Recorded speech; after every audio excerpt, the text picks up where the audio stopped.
Los últimos drivers de AMD hacen que la Radeon RX 9070 XT rinda mucho mejor.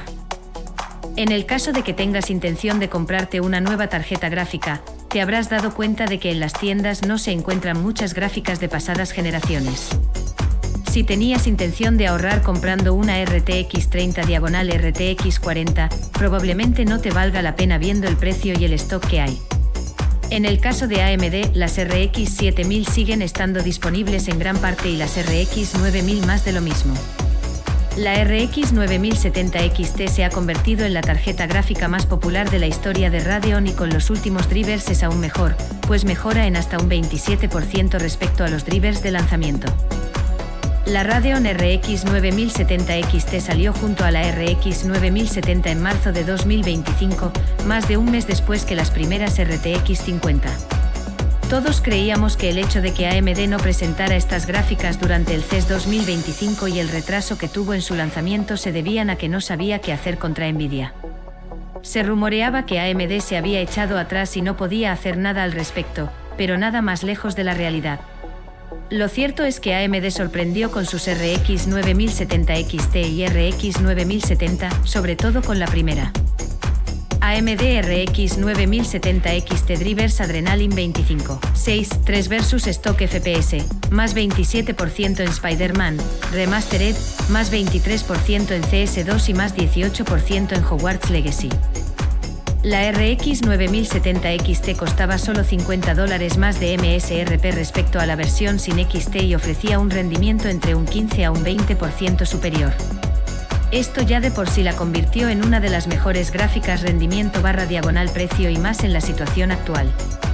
La gráfica se vendió muy bien y el stock se agotó subiendo los precios, pero luego volvió a normalizarse y no está mucho más cara ahora. Han pasado ya 4 meses desde su lanzamiento y en Hardware Unboxed han querido hacer una comparativa de los drivers usando Adrenaline 25.6.3 versus los que tenía la gráfica de fábrica en marzo. Si empezamos con los juegos que más se benefician de los drivers, tenemos el de Marvel Spider-Man Remastered que a 1440p pasa de 172 FPS medios y 129 FPS mínimos a 159 FPS mínimos y 214 FPS medios. Según Hardware Unboxed, esto es una mejora de un 27% respecto a los drivers de hace 2 meses. El siguiente juego que más se beneficia es Counter-Strike 2, que pasa 301 a 327 FPS mínimos y de 482 a 531 FPS medios, implicando un más 23% de mejora. El tercero sería Hogwarts Legacy que mejora en un más 18%, ya que pasamos de 126 a 153 FPS medios y de 70 a 84 FPS mínimos, más 20%. Los últimos drivers le dan un 9% de FPS adicionales a la RX 9070 XT, suficiente para superar a la RTX 5070 Ti a 1440p.